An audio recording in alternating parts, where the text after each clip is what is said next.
नमस्कार दोस्तों, स्वागत है आपका कीमोफिलिक एकेडमी में। मैं दीपेश कुमार रिएक्शन मैकेनिज्म की लेक्चर सीरीज का अगला लेक्चर आपके लिए लेकर आया हूं।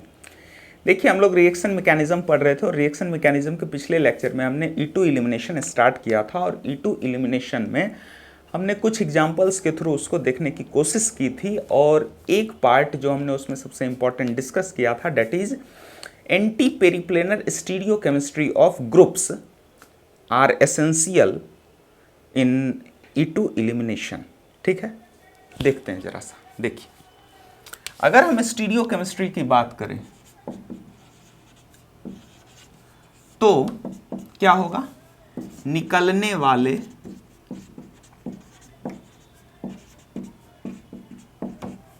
ग्रुप्स की स्टीरियो E2 एंटी होनी चाहिए।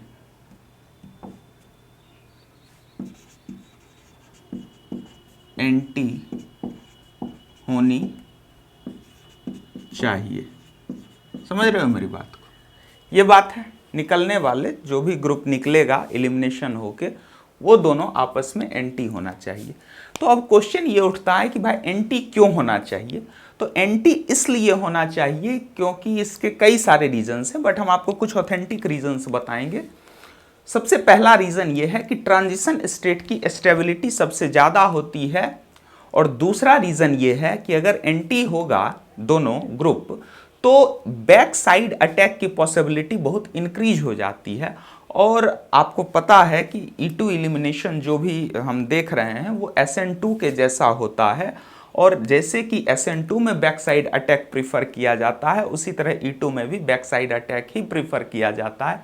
इसलिए E2 रिएक्शन में भी आपकी जो स्टीरियोकेमिस्ट्री है वो हम एंटी रखते हैं। ठीक है, ये बात हो गई, कुछ कॉमन बातें थी और बेसिक था। अब हम आगे बढ़ते हैं और सबसे पहला एग्जाम्पल देखते हैं। पहले एग्जाम्पल को आप नोट कीजिएगा, ये हमारा फर्स्ट है, इधर से इधर तक, यहाँ से यहाँ तक, मतलब यहाँ तक नहीं, ये वाला जो लाइन है यहाँ तक है।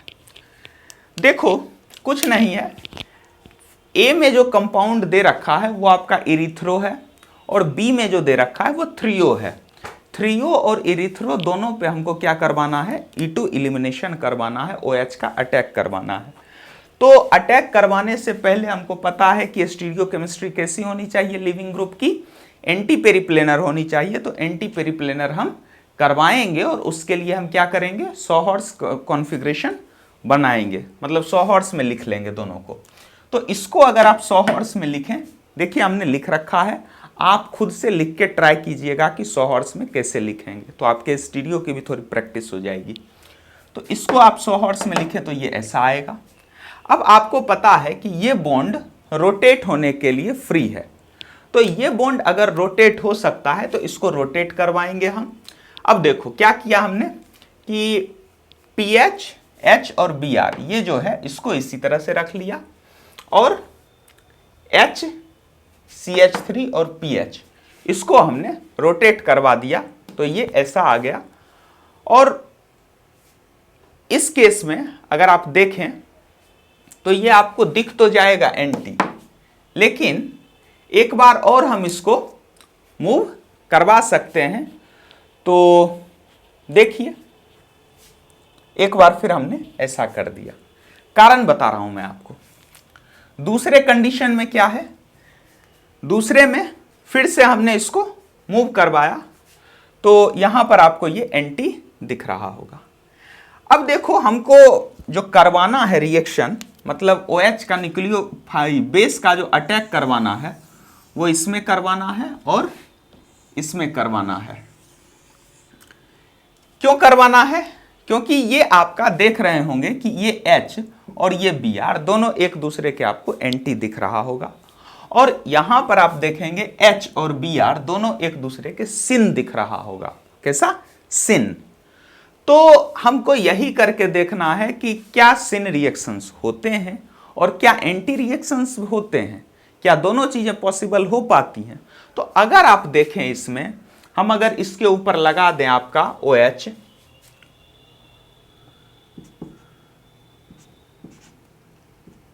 तो क्या होता है बेसिकली कि ये OH जो है नेगेटिव चार्ज ये इधर आएगा और ये इधर आते हुए Br को बाहर कर देगा। तो आपका जो प्रोडक्ट बन के आएगा इससे, इसका ट्रांजिशन स्टेट आप बना लीजिएगा, आपको पता है कैसे करना है। यहां से H और OH के बीच में जो बॉन्ड बनेगा डॉटेड लाइन से, मैं बना देता हूं एक बार, तो देखिएगा।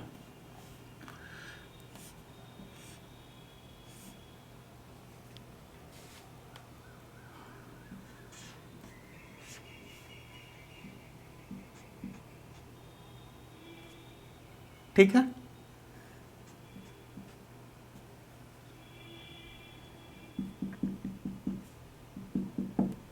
ठीक है, और ये आपका Br, H और OH, ठीक है।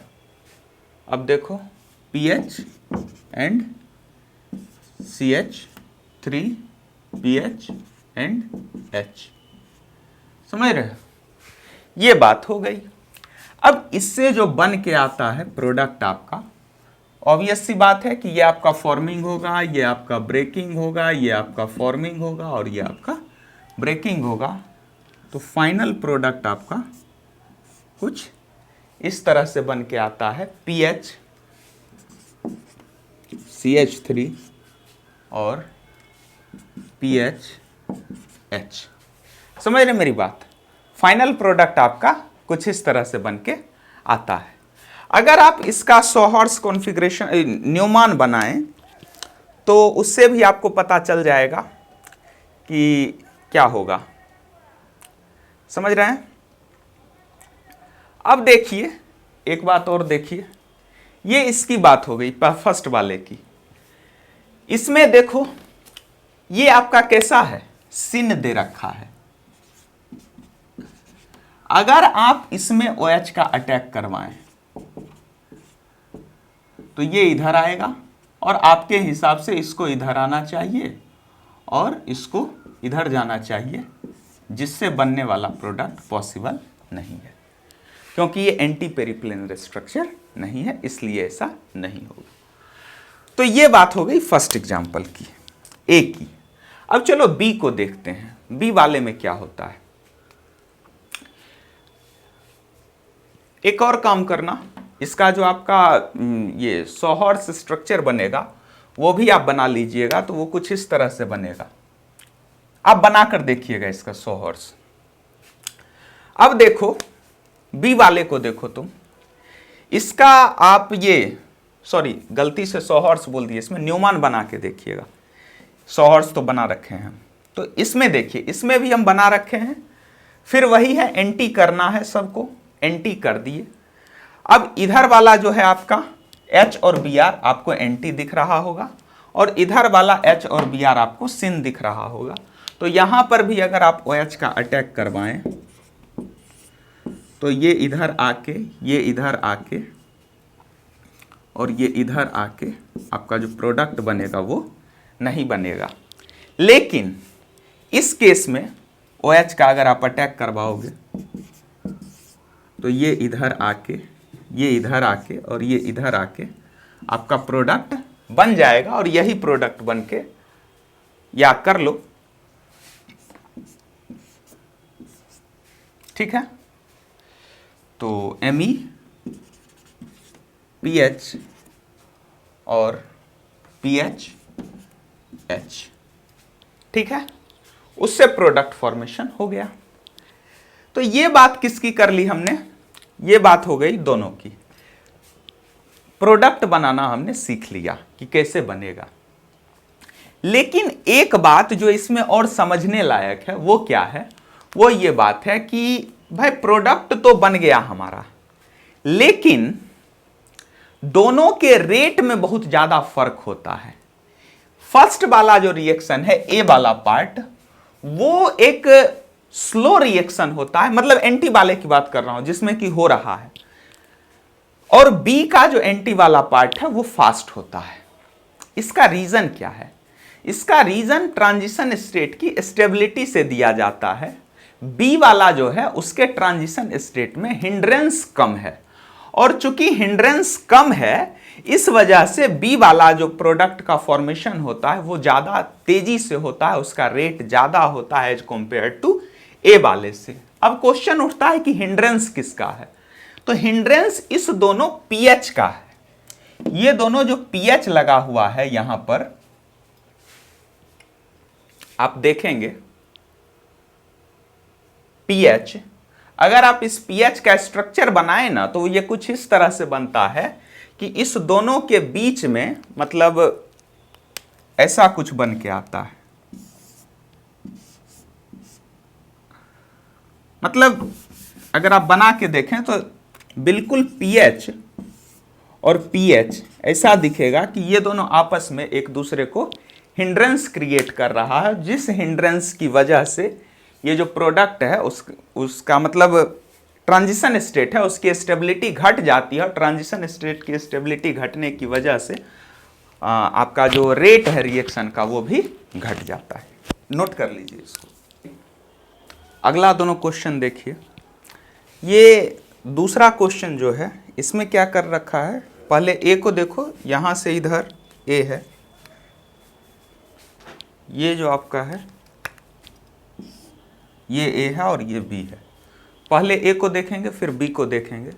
कुछ नहीं कर रखा है, 2r3s, दिस वन इज 2 और दिस वन इज 3, 2r3s दे रखा है और यहां पर आपका दूसरा दे रखा है। ठीक है, करवा रखा है, दोनों के अंदर ही इलिमिनेशन करवाना है आपको, सिंपल सी बात है। फिर क्या करेंगे इलिमिनेशन करवाने के लिए, एंटी देखेंगे। क्या देखेंगे, एंटी देखेंगे। तो एंटी करवाइए, दोनों को करवाना शुरू किए हम।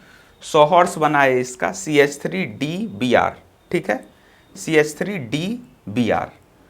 अब यहां पर देखिए ध्यान से, दो दो Br दे रखा है। तो अगर आप इलिमिनेशन के डेफिनेशन आपको याद हो तो आपको पता होगा कि अगर Br दिया हुआ मतलब या तो दो ग्रुप दे रखे हो लिविंग ग्रुप, या फिर एक लिविंग ग्रुप दे रखा हो और एक आपका हाइड्रोजन दे रखा हो, मतलब एक एटम हो एक ग्रुप हो, दो ग्रुप हो, या तो दो ग्रुप हो या फिर एक एटम और एक ग्रुप हो। समझ रहे मेरी बात? तो इस तरह से हम बताए थे आपको। तो यहां पर क्या रखा है, यहां पर दोनों ही आपको ब्रोमीन दे रखा है, तो यहां पर ब्रोमीन का लिविंग होगा।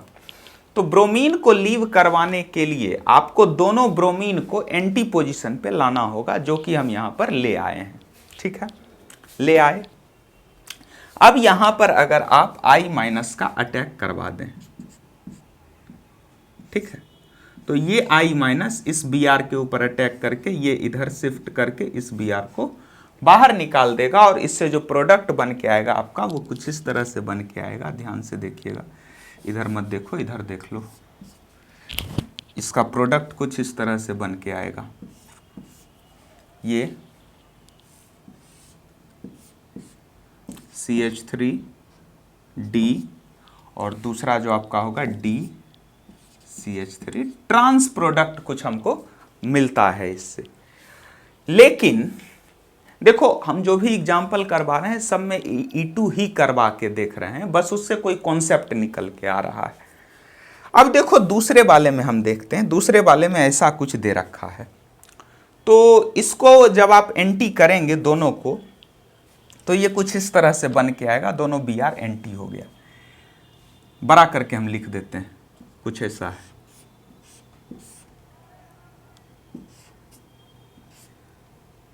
Br H D DH Br। निकलना किसको है, Br को निकलना है। I- अटैक करेगा, करवा दो I- का अटैक।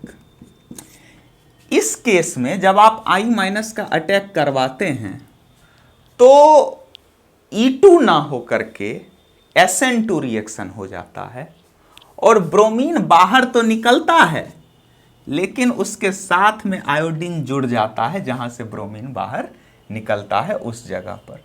तो यहां पर कुछ इस तरह से स्ट्रक्चर बन के आ जाता है।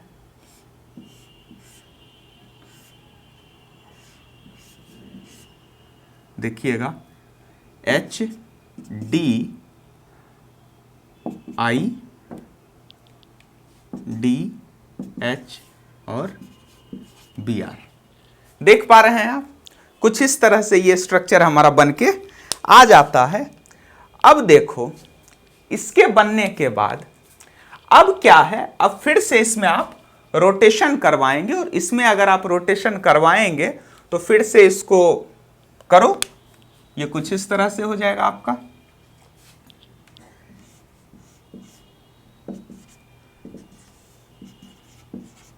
सॉरी आई है, तो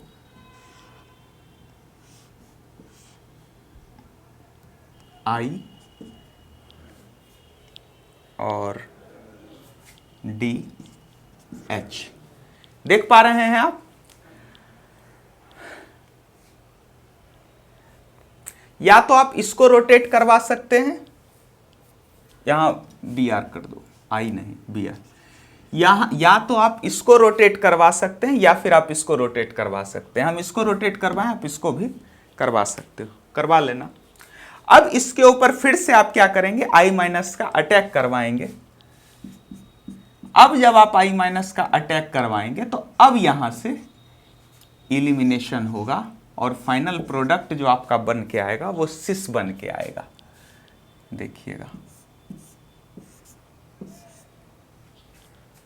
आपका डी एच करवा कर आप इसको देखिएगा, आपको क्लियरली समझ आएगा। तो खैर ये तो इलिमिनेशन की बात हो गई इसमें, लेकिन इसमें कॉन्सेप्ट क्या था, कॉन्सेप्ट इसका समझते हैं। आप ये रिएक्शन खुद से भी करवा सकते हैं, हम इतनी बार अब आपको बता चुके हैं E2 इलिमिनेशन की कैसे होगा, ये बताने की जरूरत नहीं है हमें, बस आप करवा के देखिए खुद से। लेकिन कॉन्सेप्ट समझने की बात इसमें यह है कि यहां पर SN2 कैसे हो गया। यहां पर तो E2 हुआ ठीक है, लेकिन यहां पर SN2 क्यों हो गया। तो उत्तर यह है, इसका आंसर यह है कि यहां पर SN2 इस वजह से हो रहा है क्योंकि जो ट्रांजिशन स्टेट है, या फिर ट्रांजिशन स्टेट नहीं, जो आपका पोजीशन है, ब्रोमीन जिस पोजीशन पे लगा हुआ है वो आपका प्राइमरी पोजीशन है, प्राइमरी कार्बन है। और प्राइमरी कार्बन पे अगर लिविंग ग्रुप लगा हुआ हो तो वो SN2 के लिए सबसे बढ़िया स्थिति है, तो वहां पर SN2 को छोड़ के कुछ नहीं होगा। इसलिए उस स्थिति में पहले SN2 हुआ और SN2 लगने के बाद जब आयोडीन लग गया तो अब ये सुटेबल कंडीशन हो गया हमारे E2 करवाने के लिए, और तब एंटी करवा के हम फिर से उसमें क्या किए, न्यूक्लियोफाइल हमारे सॉल्यूशन में ही ले रहे हैं तो न्यूक्लियोफाइल और भी बचा हुआ था हमारे पास, तो फिर मतलब न्यूक्लियोफाइल नहीं, बेस समझो अभी उसको, तो बेस फिर से अटैक करके और वहां पर वो E2 को परफॉर्म कर दिया। तो ये बात हो गई दूसरे केस की। अब देखो एक और है एग्जांपल, इसको भी देख लेते हैं जरा सा। उसमें क्या दे रखा है, नोट करो उसको, क्या दे रखा है इसमें, जरा ध्यान से देखना।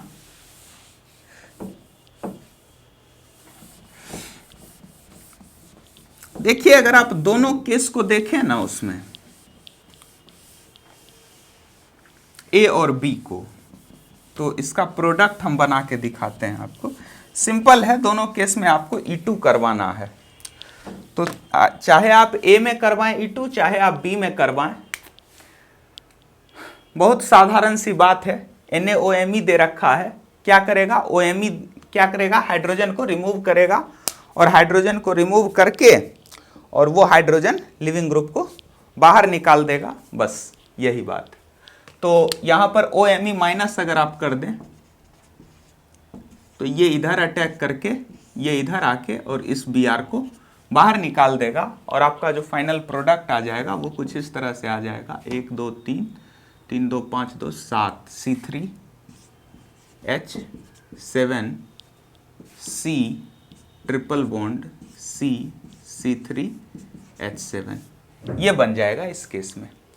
दूसरे वाले में देखते हैं, इस वाले में क्या है कि यहां पर तो ठीक बात था, स्टीरियो केमिस्ट्री H और Br का अगर आप चेक करें तो आपको प्रॉपर एंटी मिल जाएगा, लेकिन बी वाले केस में अगर आप स्टीरियोकेमिस्ट्री चेक करें तो आपको प्रॉपर Br नहीं मिलेगा।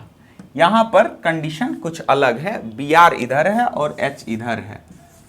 तो यहां पर अगर आपको करवाना होगा तो इसमें चीजें बदल जाती हैं और कुछ इस तरह से हो जाता है। देखो C, ठीक है,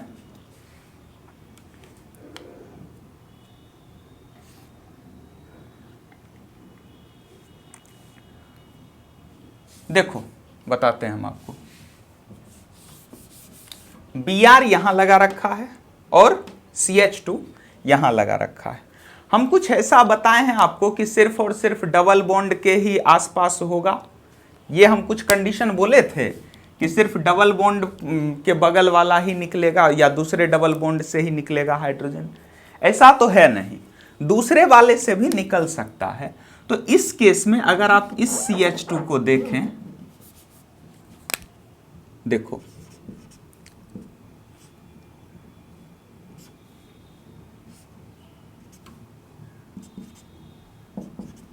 देख पा रहे हैं, तो यहां से जब हम बेस लेते हैं इसके ऊपर तो हाइड्रोजन जो है वो रिमूव डबल बॉन्ड वाला ना हो करके यहां से रिमूव होता है,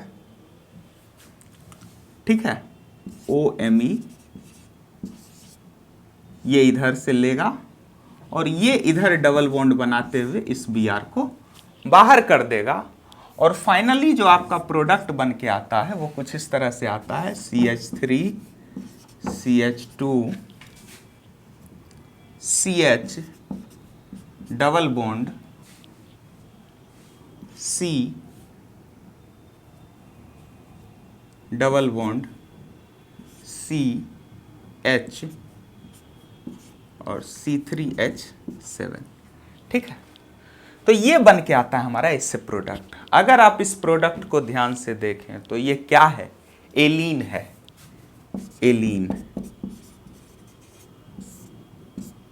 तो ध्यान रखिएगा कि अगर सिस वाला कंडीशन दे रखा हो तो उस स्थिति में जो ऐसा इसका हाइड्रोजन है वो रिमूव हो जाता है बीटा पोजीशन से और वहां से लिविंग ग्रुप को बाहर निकालते हुए एलीन का फॉर्मेशन कर देता है।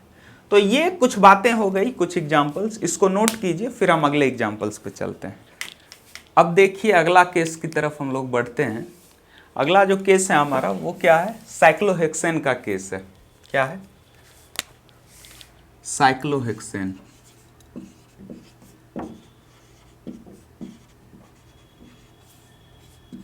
जैसे उसमें हम देखे थे SN2 के केस में साइक्लोहेक्सेन, वैसे हम E2 के केस में भी देखेंगे। बहुत सिंपल है। साइक्लोहेक्सेन में क्या कहता है कि कितना पॉसिबिलिटीज है, या तो इक्विटोरियल इक्विटोरियल हो ग्रुप्स, लिविंग ग्रुप मतलब दोनों निकलने वाले ग्रुप, या दोनों एक्सियल एक्सियल हो, और या फिर एक्सियल इक्विटोरियल हो, ठीक है। तो ना तो इक्विटोरियल इक्विटोरियल पे होगा और ना ही एक्सियल इक्विटोरियल पे होगा E2 एलिमिनेशन। मतलब अगर पोजीशन इक्विटोरियल इक्विटोरियल हो तो उस स्थिति में एंटी तो बनता है, लेकिन उसका इतना अच्छा मतलब कोप्लेनरिटी नहीं आ पाती है। याद कीजिए हम क्या बोले हैं आपको, एंटी पेरीप्लेनर होना चाहिए। एंटी चलेगा लेकिन अगर पेरीप्लेनर नहीं है तो नहीं होगा। मतलब आपका जो E2 रिएक्शन है उसमें एंटी पेरीप्लेनर स्ट्रक्चर होगा तभी E2 रिएक्शन प्रोसीड हो पाएगा। इक्विटोरियल में हो जाता है एंटी, लेकिन वो पेरीप्लेनर नहीं हो पाता है। पेरीप्लेनर मींस कोप्लेनर नहीं हो पाता है, एक प्लेन में नहीं होता है, इस वजह से ये नहीं चलता है। एक्सियल इक्विटोरियल के केस में क्या है कि सिन हो जाता है एंटी ना होके, तो इसमें भी पॉसिबल नहीं है। सिर्फ एक पॉसिबिलिटी है जिसको कि हम लोग ट्रांस डायएक्सियल बोलते हैं। एक्सियल एक्सियल में भी क्या, trans diaxial. Diaxial position. सिर्फ यही केस है, जब होगा तो आपका E2 एलिमिनेशन होगा, अगर नहीं होगा ये स्थिति तो E2 एलिमिनेशन नहीं होगा। बहुत सिंपल सी बात है। अब देखो ये बात हम कर रहे हैं ट्रांस डायएक्सियल की। अब इसका थोड़ा सा हम स्ट्रक्चर बना के दिखा देते हैं आपको कि होगा कैसे ट्रांस डायएक्सियल। तो बना लो साइक्लोहेक्सेन, ठीक है। यहां पर H और आपका जो लीविंग ग्रुप होगा वो यहां होगा। ये H भी एक्सियल, ये लिविंग ग्रुप भी एक्सियल, और दोनों ट्रांस, एक नीचे है तो दूसरा ऊपर है, मतलब इस तरह से। ये अगर एक प्लेन है, ध्यान से देखो, एक मिनट रुको, बताते हैं हम आपको। ये देखो, ये कॉपी देख रहे हो, इसको एक प्लेन मान लो। इस प्लेन के ऊपर में यहां पर ये कलम है और नीचे में ये कलम है, तो हम इसको बोल सकते हैं कि दोनों कलम सेम प्लेन में है, लेकिन दोनों एक दूसरे के अपोजिट है। प्लेन सेम है लेकिन कलम एक दूसरे के क्या है, अपोजिट है। सेम कंडीशन यहां भी है कि हाइड्रोजन और लिविंग ग्रुप एक ही प्लेन में है, लेकिन दोनों जो है वो एक दूसरे से 180 डिग्री के ऊपर है, और चूंकि 180 डिग्री के ऊपर होना ही आपका क्या कहलाता है, ट्रांस डायएक्सियल पोजीशन, तो इसलिए उस स्थिति में पॉसिबल है। तो इसको लिख भी सकते हो आप, ट्रांस डायएक्सियल, समझ रहे, लिख लो इसको। अब चलिए बातचीत करते हैं थोड़ा सा इसके बारे में, क्वेश्चंस के बारे में। देखो पहला क्वेश्चन देखो, दोनों में हम आपको बना के रखे हैं, पहला का A और B प्रोडक्ट बना के रखे हैं, आप कोशिश कीजिएगा बनाने का। हम एक्सप्लेनेशन देते हैं कि हो क्या रहा है दोनों में बेसिकली। अगर आप दोनों को ध्यान से देखें A और B को, तो कह रहा है फर्स्ट वाले में कि ये फास्ट रिएक्शन हो रहा है और ये स्लो रिएक्शन हो रहा है। तो अब सोचने की बात है कि एक रिएक्शन फास्ट क्यों हो रहा है और दूसरा रिएक्शन स्लो क्यों हो रहा है। तो कोई भी बात नहीं है इसमें। होता क्या है बेसिकली, देखो जरा सा, क्या हम बता रखे हैं आपको कि ट्रांस डायएक्सियल पोजीशन होना चाहिए। तो अगर आप ट्रांस डायएक्सियल देखें दोनों में, तो है क्या, ये OTS है और ये H है, ठीक बात है। यहां पर तो ट्रांस डायएक्सियल है, तो OET जो है वो इधर आएगा, इसको इधर करेगा और इस OTS को बाहर कर देगा, और इससे आपका ये प्रोडक्ट बन जाएगा, और ये आपका E2 रिएक्शन के लिए बहुत सुटेबल कंडीशन है, ठीक है।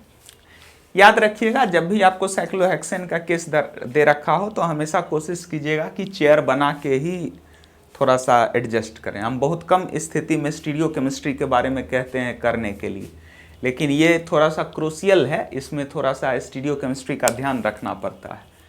दूसरे वाले केस में देखो, दूसरे में क्या दे रखा है, OTS यहाँ पे है, H यहाँ पे, तो यहाँ पर भी H लगा लो। अब देखो ये जो OTS है, इसका H के साथ कोई वो नहीं दे रखा है,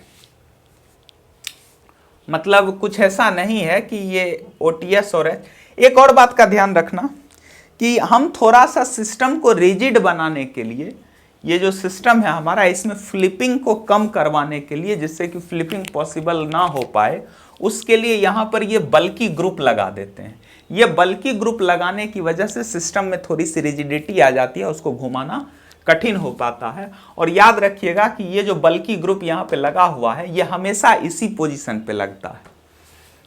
क्यों, मतलब ये अगर इस पोजीशन पे लगेगा तो उससे स्टेबिलिटी आती है कंपाउंड के अंदर।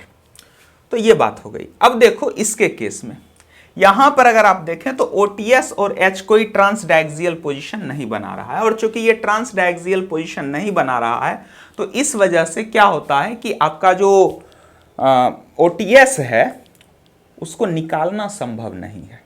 बात समझ रहे हो, क्योंकि स्टीरियो केमिस्ट्री मैच हो नहीं रही है।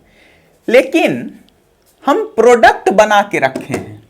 अब आप हमसे क्वेश्चन पूछ सकते हैं कि सर अगर स्टीरियो केमिस्ट्री मैच नहीं हो रही है E2 से तो प्रोडक्ट कैसे बन गया? पीछे तो आप बता रखे हैं कि प्रोडक्ट ही नहीं बन रहा है, बहुत सारे केसेस में यहां पर आप प्रोडक्ट बना रहे हैं, तो इसीलिए ये क्वेश्चन करना इंपॉर्टेंट है कि इस केस में प्रोडक्ट बनता है, लेकिन यहां जो मैकेनिज्म फॉलो होती है वो E2 फॉलो नहीं होती है। यहां पर जो मैकेनिज्म फॉलो होती है वो E1 फॉलो होती है। अगर आप इसमें E2 करवाना चाहें नहीं होगा, अगर आप इसमें E1 करवाना चाहें हो जाएगा, क्योंकि ध्यान से देखो ये जो आपका OTS दे रखा है, इस OTS को हटा के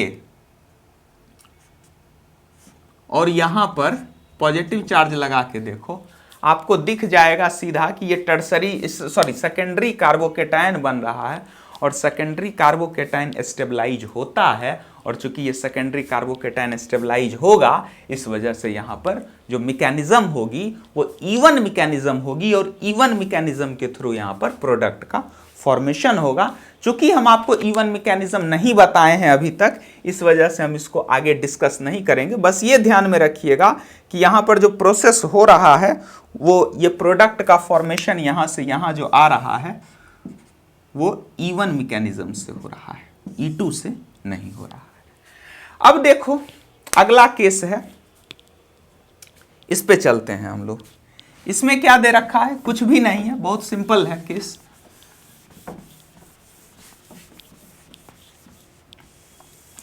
सब जगह बस स्टीरियो केमिस्ट्री थोड़ा सा ध्यान में रखो, सारी चीजें पॉसिबल हैं।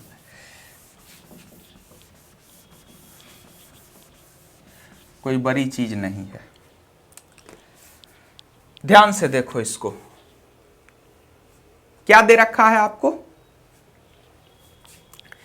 हां, इस स्थिति में क्या है कि करवाना है, करवा दो। आप देखिए आपका H यहां और यहां है और Cl यहां है, Cl भी एक्सियल है, H भी, दोनों एक्सियल है, तो आपको दिख जाएगा कि यहां पर ट्रांस डायक्सियल पोजीशन है। तो ये H भी एक्सियल है और ये H भी एक्सियल है, तो दोनों H के एक्सियल होने की वजह से प्रोडक्ट का फॉर्मेशन ये इधर भी हो सकता है और इधर भी हो सकता है। तो ये कुछ इस तरह से बन सकता है। यहां पर देखो, अगर आप इससे प्रोडक्ट बनाएंगे तो कुछ इस तरह से बनेगा। मैं अब प्रोडक्ट बना लेना, मैं बना के नहीं दिखाऊंगा। एक बार क्या करना, ये एक बार ये H और ये Cl निकलेगा और यहां पर डबल बॉन्ड लग जाएगा, और दूसरी बार क्या होगा, ये H और ये Cl निकलेगा और डबल बॉन्ड यहां पर लग जाएगा। तो अगर दो प्रोडक्ट बन रहा है, दोनों ही ट्रांस डायक्सियल होगा, तो दोनों ही प्रोडक्ट का फॉर्मेशन होगा। तो आपको पता है कि दो प्रोडक्ट का अगर फॉर्मेशन होगा तो उस केस में फिर आ जाएगी क्या, सेजेफ और हॉफमैन की बात आ जाएगी। तो दोनों प्रोडक्ट में आप देखिएगा कि जो इधर वाला डबल बॉन्ड होगा वो ज्यादा सब्स्टिट्यूटेड होगा और मोर सब्स्टिट्यूटेड प्रोडक्ट जो होगा वो सेजेफ प्रोडक्ट होगा। तो इधर वाले डबल बॉन्ड वाला जो प्रोडक्ट होगा वो आपका मेजर प्रोडक्ट बनेगा, और इधर वाला जो डबल बॉन्ड बनेगा उसका जो प्रोडक्ट बनेगा वो माइनर प्रोडक्ट बनेगा। ध्यान रखिएगा इस बात का। तो ये बात हो गई किसकी, इसकी। ये क्वेश्चन आप करके दिखाइएगा, हम आपको बता दिए कैसे होगा, बहुत ज्यादा डिफिकल्ट नहीं है। Cl और H निकाल सकते हैं आप यहां से। NaOET दे रखा है, OET इस H को निकालेगा एक बार में, और इस H को निकाल के यहां से बॉन्ड शिफ्ट करवाते हुए Cl को बाहर कर दीजिएगा। दूसरी बार में OET इस H को बाहर निकालेगा और इस बॉन्ड को शिफ्ट करवाते हुए Cl को बाहर निकाल दीजिएगा। बहुत सिंपल है। तो इससे प्रोडक्ट का फॉर्मेशन हो जाएगा। बी के केस में देखिएगा, बी वाले में क्या दे रखा है, बी वाले में स्टीरियो केमिस्ट्री कुछ इस तरह से दे रखी है। ये आपका इक्वेटोरियल पोजीशन है और यहां पे क्या होता है, H और H, ठीक है। तो ट्रांस डायक्सियल वाला कोई कंडीशन तो यहां पर है नहीं, तो फिर यहां पर रिएक्शन कैसे होगा, तो देखिएगा इसके रिएक्शन को भी थोड़ा सा हम लोग देखते हैं। इसका रिएक्शन करवाने के लिए हम लोग इसमें थोड़ा सा फ्लिपिंग करवाते हैं। इस वाले में। तो फ्लिपिंग अगर आप करवाएंगे तो कुछ इस तरह से होगा, देखना ये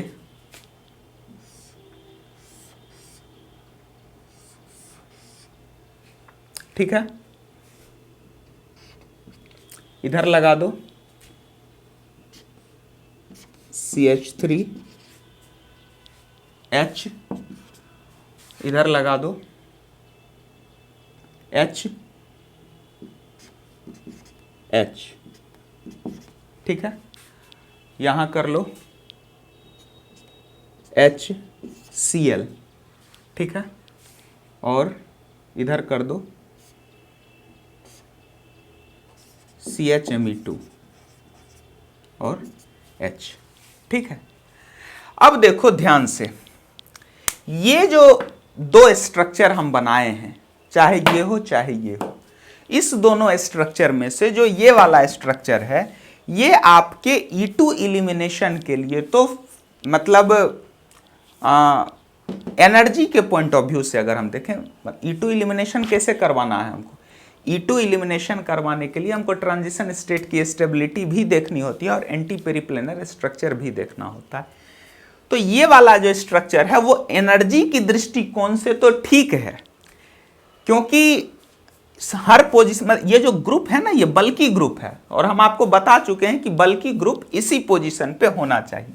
लेकिन चूंकि ये इतना ज्यादा बल्की नहीं होता है, मतलब बल्की है ये, जितना हम पीछे वाले में दिखाए थे CMe3 वाला, वैसा कुछ नहीं होता है, उससे थोड़ा कम होता है। तो इस वजह से इसमें हल्की फ्लिपिंग पॉसिबल हो पाती है, लेकिन एनर्जी इतनी ज्यादा बढ़ जाती है फ्लिपिंग करवाने के बाद कि इससे प्रोडक्ट फॉर्मेशन जो होता है वो उतना अच्छा नहीं हो पाता है। इसलिए हम कहते हैं कि इससे जो बनने वाला प्रोडक्ट होता है वो स्लो प्रोसेस के थ्रू बनता है।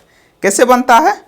स्लो बनता है। इसमें E2 आप करवा तो सकते हैं, देख लो जैसे यहां पर Cl है तो यहां से आप क्या करवा सकते हैं, H को यहां से निकलवा तो सकते हैं OET से। ये H को इधर लेके इसको इधर शिफ्ट करके इस Cl को बाहर तो कर देगा, प्रोडक्ट भी बन जाएगा, यहां पर डबल बॉन्ड का फॉर्मेशन भी हो जाएगा, लेकिन ये बहुत ही स्लो प्रोसेस होगा। कारण क्या है स्लो प्रोसेस के होने का? कारण ये है कि ये जो आपका स्ट्रक्चर है ये एनर्जेटिकली फेवरेबल नहीं है E2 रिएक्शन के लिए। स्टीरियो केमिस्ट्री के दृष्टिकोण से तो फेवरेबल है, लेकिन एनर्जी इसकी ऐसी नहीं है कि ये इस स्थिति में रह सके। ये ऐसा रहना चाहता है और इस स्थिति में E2 नहीं होगा, और इस स्थिति में नहीं रहना चाहता है लेकिन इस स्थिति में E2 होगा, इसलिए इसका रेट बहुत ही घट जाता है। तो ये E2 रिएक्शन के बारे में स्टीरियो केमिस्ट्री का रूल जितना भी हो सकता है वो सब हमने डिस्कस कर लिया है।